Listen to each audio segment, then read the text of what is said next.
La parole est à monsieur Jérôme Nury.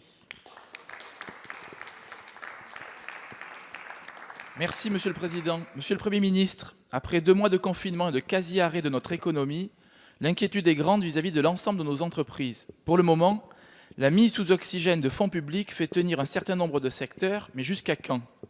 Des pans entiers de notre économie sont très fragilisés et finalement peu accompagnés au regard de ce qui se fait en Allemagne, qui apporte des aides à ces TPE 6 fois plus élevées qu'en France. Je pense notamment chez nous aux commerçants de proximité, aux artisans, aux indépendants, aux restaurateurs et aux cafetiers, qui dans nos centres-villes, centres-bourgs et en milieu rural, représentent à la fois des emplois mais aussi des services à la population indispensables à la vie de nos territoires. Pendant que la grande distribution tirait profit de cette crise, ouvrant l'ensemble de ses rayons alors que le commerce spécialisé était sommé de fermer, pendant que cette même grande distribution engrangeait des chiffres d'affaires records et se voyait mise en avant par la visite du président de la République dans un Super U en Bretagne, nos commerçants de proximité, eux, avaient plus que jamais le moral et le chiffre d'affaires en berne. Le Fonds national de solidarité aura permis à ces professions de tenir durant les dernières semaines.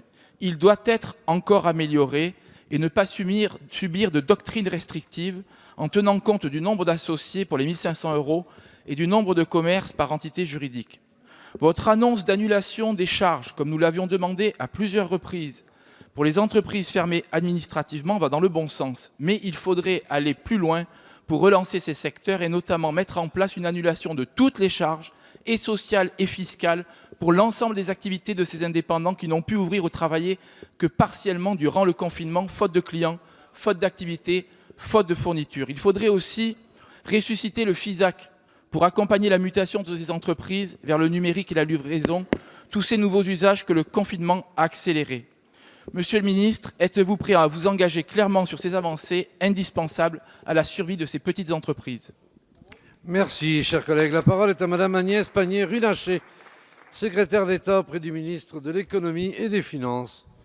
Merci, Monsieur le Président, Mesdames et Messieurs les députés, Monsieur le député Nury.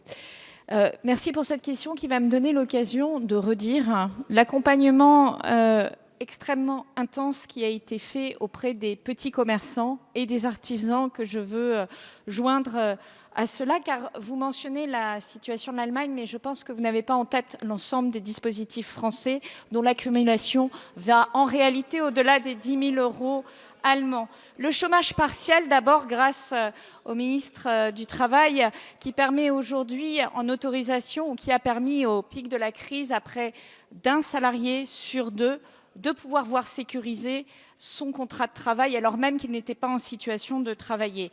Le report des charges fiscales et sociales, l'abandon des charges sociales et le fait que depuis le début de la crise, il est possible d'obtenir un dégrèvement de charges fiscales comme le permet effectivement la DGFiP.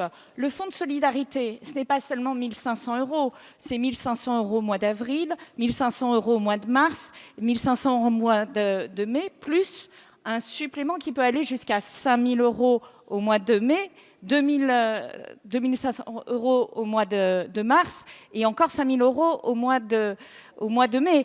Et vous pouvez, pour les entreprises qui sont du secteur du tourisme, les cafés, les restaurants, également bénéficier d'un fonds de solidarité encore plus important. Pourquoi ne pas le mentionner, puisque ces mesures sont sans égal au niveau de l'Europe?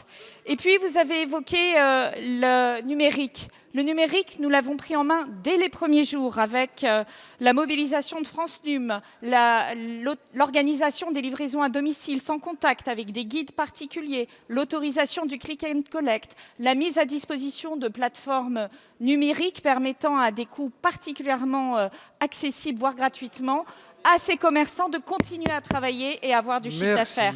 Donc soyez sûrs que nous sommes en première ligne pour les commerçants et les artisans. Merci, madame la ministre.